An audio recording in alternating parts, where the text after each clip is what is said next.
السلام علیکم ورحمۃ اللہ وبرکاتہ۔ آج مدنی قاعدے کے سبق نمبر 1 کے دوسرے حصے کا آغاز کرتے ہیں۔ سب سے پہلے سبق نمبر 2 پہ جانے سے پہلے پچھلے سبق کو تھوڑا سا ریویژن کر لیتے ہیں۔ جیسا کہ کل ہم نے پڑھا تھا حروف مفردات۔ حروف مفردات یعنی حروف تہجی 29 ہیں۔ حروف مفردات کے کون سے حروف ہیں؟ جو قرآن پاک میں استعمال ہوتے ہیں۔ اب جیسے گاف ہے، ڈال ہے اردو زبان میں، اس طرح کے الفاظ قرآن پاک میں استعمال نہیں ہوتے۔ وہ الفاظ حروف تہجی کہلاتے ہیں، اور جو قرآن پاک میں استعمال ہوتے ہیں یہ حروف مفردات ہیں، اور حروف مفردات 29 ہیں۔ اس کے بعد ہم نے دوسرے نمبر پہ پڑھا تھا کہ حروف مفردات کو بے، تے، سے اس طرح کے الفاظ میں نہ پڑھیں، بلکہ با، تا، سا اس طرح سے پڑھیں عربی لہجے میں۔ اور پھر ہم نے پڑھے آگے حروف مستعلیہ کتنے ہیں جو قرآن پاک میں ادا ہوتے ہیں۔ 7 حروف ہیں جو قرآن پاک میں موٹے پڑھے جاتے ہیں، اور ان کو حروف مستعلیہ کہتے ہیں، اور وہ یہ ہیں خا، صاد، ضاد، طا، ظا، غین اور قاف، اور ان کا مجموعہ ہے خسا، داغتیاں، کیز۔ نمبر 4 پہ ہیں ہونٹوں سے صرف 4 حروف ادا ہوتے ہیں، با، فا، میم اور واو۔ کسی اور حرف پہ ہونٹ نہیں ہلنے چاہیے۔ اور نمبر 5 پہ کہ 3 حروف ایسے ہیں جو حروف صفیریہ ہیں، یعنی سیٹی والے حروف ہیں، کسی اور حرف پہ سیٹی کی آواز نہیں آنی چاہیے۔ مثلا ز، سین، صاد، صاد، یہ سین، ان پہ یہ سیٹی والے حروف ہیں۔ جیسے ثا ہے، ذال ہے، اس طرح کے حروف پہ سیٹی کی آواز نہیں آنی چاہیے۔ مطلب ہم سا کو سا نہیں پڑھ سکتے، کیونکہ ہم اس کو سین کی آواز میں نہیں پڑھ سکتے۔ اس کے بعد کل ہم نے را تک پڑھا تھا۔ آگے مزید اپنے سبق کا آغاز کرتے ہیں۔ اعوذ باللہ من الشیطان الرجیم، بسم اللہ الرحمن الرحیم۔ زا ہے سب سے پہلے، تو یہ زا جو ہے حروف صفیریہ میں سے ہے، یعنی سیٹی والے حروف میں سے ہے۔ مطلب اس کو ادا کرتے وقت ہماری آواز جیسے سیٹی کی طرح تیز نکلنی چاہیے۔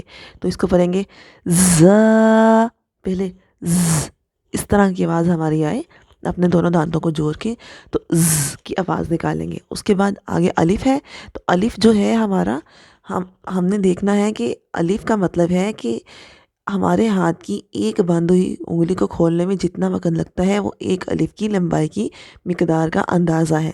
تو اس کو پڑھیں گے زا۔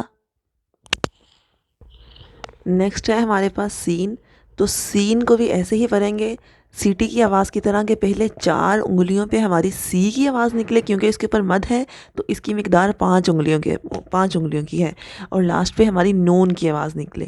تو کیا کریں گے، پہلے سی کی آواز اس طرح کی آواز نکلے گی، سین۔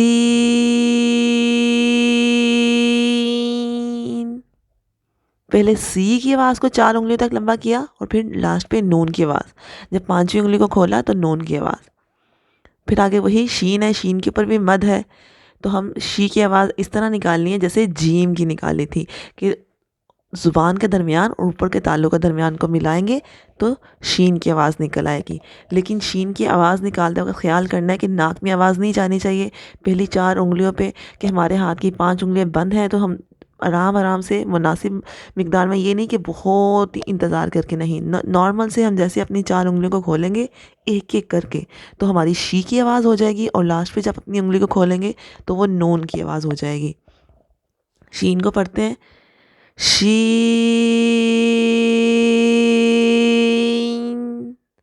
لاسٹ پہ نون کی آواز۔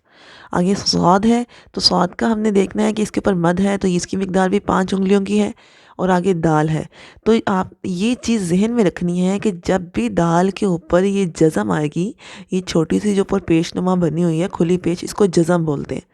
جب بھی یہ دال کے اوپر جزم آئے گی تو وہاں پہ دال قلقلہ ہو جائے گا۔ قلقلہ کا مطلب ہے کہ جیسے ہم کسی خالی کمرے میں ہیں تو ہم بولتے ہیں تو ہماری آواز ہمیں واپس لوٹتی ہوئی ملتی ہے۔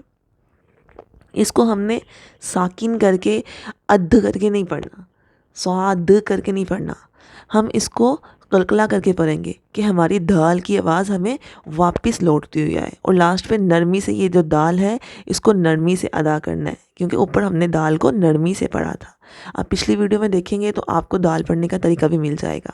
تو یہاں پہ 4 الف کی صاد کی آواز، اب صاد کی آواز ایسے نکلنی چاہیے کہ سین کی آواز نہیں آنی چاہیے، کیونکہ یہ سین نہیں ہے، سین حروف صفیریہ میں سے ہے اور یہ صاد حروف مستعلیہ میں سے ہے، تو یہ صاد ہے، صاد، اور یہ سین تھا۔ تو اس کی 4 انگلیوں تک صاد کی آواز، صاد کو پڑھتے ہیں صاد،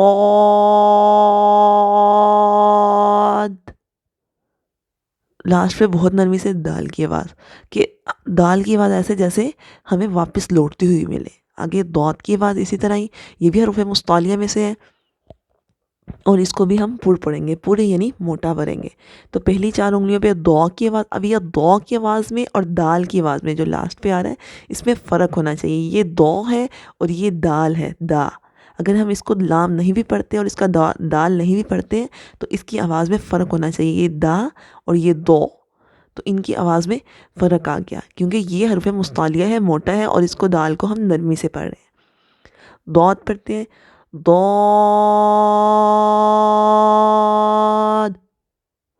پہلے 4 انگلیوں پہ دعا کی آواز اور لاسٹ پہ دال کی آواز۔ آگے پڑھیں گے تو، اب یہ بھی حروف مستعلیہ میں سے ہے، یہ دیکھیں جو حروف مستعلیہ میں سے ہیں یہ مدنی قاعدے کی طرف سے یہ بلو کلر ان کو ہوا ہے، یہ بلو کلر کے ورڈز ہیں آپ کی آسانی کے لیے۔ یہ 7 حروف مستعلیہ میں سے ہے، خا، صاد، ضاد، طا، ظا، غین اور یہ قاف۔ تو اس کو ذہن میں رکھنا ہے کہ یہ جو بلو انک والے حروف ہیں یہ حروف مستعلیہ میں سے ہیں، یاد کرنے میں آسان نہیں ہوں گی۔ تو طا اور تا، ان دونوں کی آواز میں فرق ہونا چاہیے، یہ حرف مستعلیہ ہے اور اس کی مقدار 1 الف کی ہے، مطلب ہمارے ہاتھ کی بند ہوئی ایک انگلی کو کھولنے میں جتنا وقت لگتا ہے وہ 1 الف کی مقدار کی لمبائی کا اندازہ ہے۔ تو اس کو پڑھیں گے تو،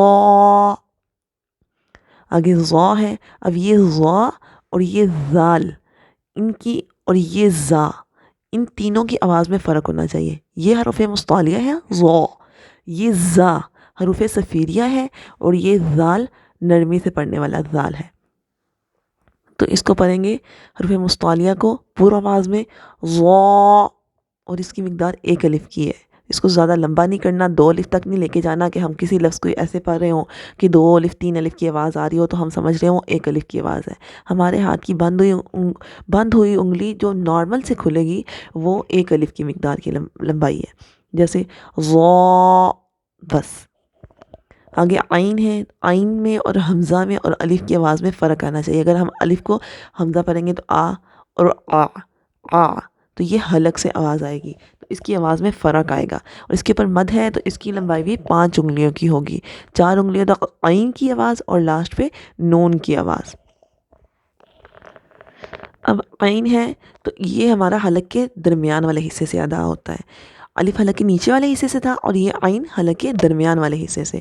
تو اس کو پڑھیں گے، ہم نے اپنے یہاں پہ گردن پہ آگے والے حصے پہ ہاتھ رکھ کے دیکھنا ہے کہ کیا ہم عین پڑھیں گے تو کیا وہاں پہ ہماری جگہ درمیان سے حلق ہلے گا، اگر تو ہلے گا تو ہمارا عین صحیح ادا ہو جائے گا۔ تو اس کو پڑھیں گے عین، لاسٹ پہ صرف نون کی آواز 5ویں انگلی پہ۔ اب آگے غین ہے تو یہ غین حرف مستعلیہ میں سے ہے، تو اس کو 4 الف تک غی پڑھیں گے اور لاسٹ پہ نون کی آواز، اور یہ حلق کے اوپر والے حصے سے ادا ہوتا ہے، جیسے کھڑکھڑاہٹ والی جگہ سے۔ تو یہ خا اور غین کا ایک ہی مخرج ہے اور یہ دونوں حرف مستعلیہ ہیں، لیکن ان دونوں کی آواز میں یہ خا ہے کھڑکھڑاہٹ کی آواز اور یہ غین ہے غی کی آواز۔ تو اب اس کو پڑھتے ہیں غی،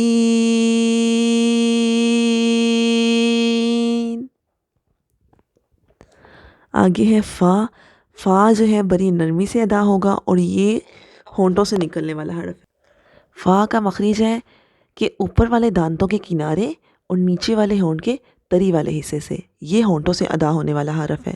یہ دیکھیں یہاں پہ ہونٹوں سے 4 حروف ادا ہوتے ہیں، با، فا، میم اور واو۔ تو اس کو ہونٹوں سے ادا کریں گے، اور اس کی مقدار 1 الف کی ہے، آگے الف ہے تو 1 الف کی مقدار ہے۔ بڑی نرمی سے اس کو ادا کریں گے، تھوڑا سا اپنا نیچے والا ہونٹ کو باہر نکال کے باہر والے خشک حصے سے ادا نہیں کرنا ہے، اس کو اندر تری والے حصے سے ادا کرنا ہے۔ تو دانتوں کے کناروں کو، اوپر والے دانتوں کے کنارے کو نیچے کے ہونٹ کے تری والے حصے سے ملائیں گے تو فا ادا ہو جائے گا، فا۔ بس آج کا لیسن اتنا ہی ہے۔ ساریہ شیخ کو اجازت دیں، اپنا بہت زیادہ خیال رکھیں، اور چینل کو سبسکرائب کر لیں تاکہ نیکسٹ آنے والی ویڈیو کی اپڈیٹ آپ کو ملتی رہے، اور بیل آئیکن پریس کر لیں۔ دعا میں یاد رکھیے گا۔ السلام علیکم ورحمۃ اللہ وبرکاتہ۔